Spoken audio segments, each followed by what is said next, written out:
వాళ్ళు విమర్శించినప్పుడు అదే స్థాయిలో పొలేట్ ఇవ్వాలి. ఎవరికి ఇప్పుడు మాట్లాడే వాళ్ళు అందరు ఉన్నారు కదా, మీరు పేర్లు చెప్పారు కదా, ఎవరి కోవటో అందరు తెలుసు ప్రజలకు, ఎవరి కోవటో ప్రజలందరూ తెలుసు. అదృష్టము మీకు అదృష్టం ఉన్నది, అధికారంలోకి వచ్చారు. మీరు దేనికోసం కొట్లాడారు? నిరుద్యోగ సమస్య మీద కొట్లాడిరా, రైతు రుణమాఫీ మీద కొట్లాడిరా. ఇప్పుడు అధికారం వచ్చాక కాళేశ్వరం పోగొడుతుంది, మళ్ళీ రీడిజన్ అంటారు దాని వల్ల. ఇక మళ్ళీ స్టార్ట్ వెళ్ళి ఒక రీజన్ అంటే వాళ్ళు మార్చింది వీళ్ళు మార్చారు, వీళ్ళు మార్చింది ఇప్పుడు వీళ్ళు మారుస్తారు. కాబట్టి దయచేసి మళ్ళా కాంగ్రెస్ పార్టీ నాయకులకు విజ్ఞప్తి చేస్తున్నా, మొన్ననే ప్రభుత్వం ఏర్పడ్డది మీది. ఏర్పడ్డ తర్వాత మీ మీద కోపం ఎవరికి లేదు, నాకైతే కోపం లేదు. ఎందుకంటే ఒక మూర్ఖతో పాలన పీడ విరగలేదు అనుకున్నాను. ఆ కుటుంబ రాజ్యం పీకింది అనుకో, పీడ విరగదు అనుకున్నా, కుటుంబ రాజ్యం పీకింది అనుకున్నా. ఇంకా కొన్ని వేర్లు ఉన్నాయి, బీఆర్ఎస్ కొన్ని వేర్లు ఉన్నాయి. వాటిని కూకటి వేలతో పెకిలించడానికి భారతీయ జనతా పార్టీ సిద్ధంగా ఉంది. కాబట్టి మీరు మొన్ననే ప్రభుత్వం ఏర్పాటు చేసేవాటి మేము కూడా సమన్వయంతో ప్రశాంతంగా మేము సహకరించే ప్రయత్నం చేస్తామని చెప్పినాం. కేంద్రంలో భారతీయ జనతా పార్టీ ప్రభుత్వం ఉంది. మళ్ళా భారతీయ జనతా పార్టీ ప్రభుత్వం నరేంద్ర మోడీ గారి నేతృత్వంలో ఏర్పడబోతున్నది. కాబట్టి ఇచ్చి పుచ్చుకునే ధోరణి, ప్రజల కోసం మళ్ళీ ఇచ్చి పుచ్చుకునే ధోరణి మళ్ళీ వేరే రకంగా పెట్టకూడదు. ఫిట్టింగ్ వల్ల తెలంగాణ అభివృద్ధికి సహకరించే ధోరణి రెండు పార్టీల మధ్య ఉండాలి. ఈ ప్రభుత్వం మధ్య, ఆ ప్రభుత్వం మధ్య ఉండాలి. చాలా మంది మంత్రులు అసెంబ్లీ వేదికగా మాట్లాడారు. గతంలో బీఆర్ఎస్ పార్టీ చేసిన తప్పిదాలను, వాళ్ళ యొక్క అహంకారాన్ని అసెంబ్లీ సాక్షిగా స్పష్టం చేశారు. మళ్ళీ మీరు అదే విధానాన్ని కొనసాగిస్తే మళ్ళీ గతి పడుతుంది. ఎందుకంటే మేము నరేంద్ర మోడీ గారు క్లియర్ గా క్లారిటీ ఇచ్చింది మాకు. తెలంగాణ రాష్ట్ర అభివృద్ధికి ఏ పార్టీ ప్రభుత్వం ఏర్పడ్డా మనం సహకరిద్దాం. రాజకీయ పరంగా విమర్శలు చేసుకున్నప్పుడు కూడా మనం సహకరిద్దాం. కష్టపడి తెలంగాణ రాష్ట్రాన్ని సాధించుకున్నారు. ఎన్నికలు అయిపోయినాయి, రాజకీయాలు వద్దిగా అభివృద్ధి గురించి దృష్టి సారిద్దామని చెప్పారు మాకు.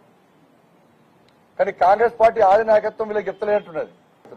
అలా అయ్యా, బిడ్డ, కొడుకు, అల్లుడు, సడకుడు, ఏం కొడుకు సడకుడు అందరూ ఒకసారి గొర్రెల మందనక మీద పడతారు. ఒక్క మాట మీద ఎవరు మాట్లాడారు. అయ్యా మొత్తం కుటుంబం అంతా మీద పడతారు. ఇప్పుడు వీళ్ళు అదే పరిస్థితి. దాంతో ఏం సాధించి ప్రభుత్వం మీది మీరు మేము అధికారంలోకి వచ్చినామని చెప్పి ఇంకా పాపం వాళ్ళకి తెలుస్తలేదు. ఇంకా కాంగ్రెస్ పార్టీ గిచ్చి చూసుకుంటారట వాళ్ళే. నిజంగా అధికారంలోకి వచ్చిన వాళ్ళకి గిచ్చి చూసుకుంటారట వాళ్ళు. ఇంకా వాళ్ళకి ఇంకా వస్తలేదు వాళ్ళకి. కాబట్టి అందరూ కలిసి ఉందాం. పార్టీ ఒకటి భయపడుచుకోవాలి. కాంగ్రెస్ పార్టీ కొంత బాధపడుతుంది పాపం. వాళ్ళ పార్టీ అధికారంలోకి వస్తుంటే కాంగ్రెస్ పార్టీ కొంతమంది ఇప్పుడు కొంత బాధపడుతున్నారు. వాళ్ళు బీఆర్ఎస్ పార్టీ అధికారం రావడం కోరుకున్నారు. వాళ్ళు అంటే వస్తుంది కాంగ్రెస్ పార్టీ అధికారంలోకి వస్తామో తెలియదు కదా.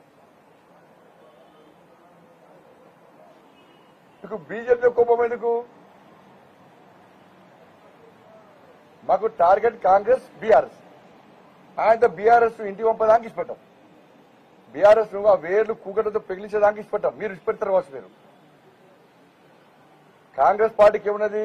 బీఆర్ఎస్ పెరిగినా ఏం కాదు, కానీ బీజేపీ పెరగదు. బీజేపీ రావద్దని కాంగ్రెస్ పార్టీ.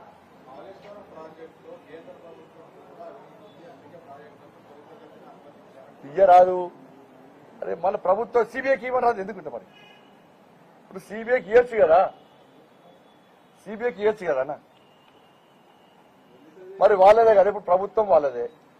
మరి ఇప్పుడు విచారణ చేసి కేంద్రం ఏంది, రాష్ట్రం ఏంది, పాకిస్తాన్ ఏంది, బంగ్లాదేశ్ బయట పెట్టచ్చు కదా ఏందన్నది.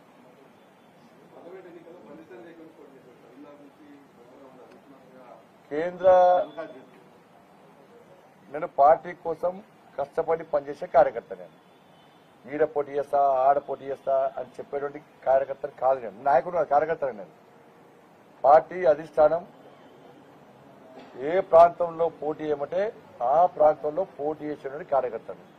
పార్టీ అధిష్టానం నువ్వు పోటీ చేయద్దు, ఫలానా పోలింగ్ బూత్ లో మాత్రమే పనిచేయాలంటే పోలింగ్ బూత్ కూడా పనిచేయడానికి సిద్ధపడ్డ కార్యకర్త పట్టించాలి. నాలంటే అనేక మంది ప్రతి భారతీయ జనతా పార్టీ కార్యకర్త కూడా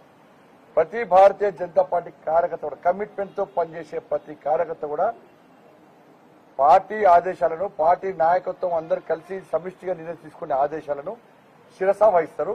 దానిలో భాగంగా కూడా ఆ కార్యకర్తలో బండి సంజయ్ కూడా ఒక కార్యకర్త. ధన్యవాదాలు.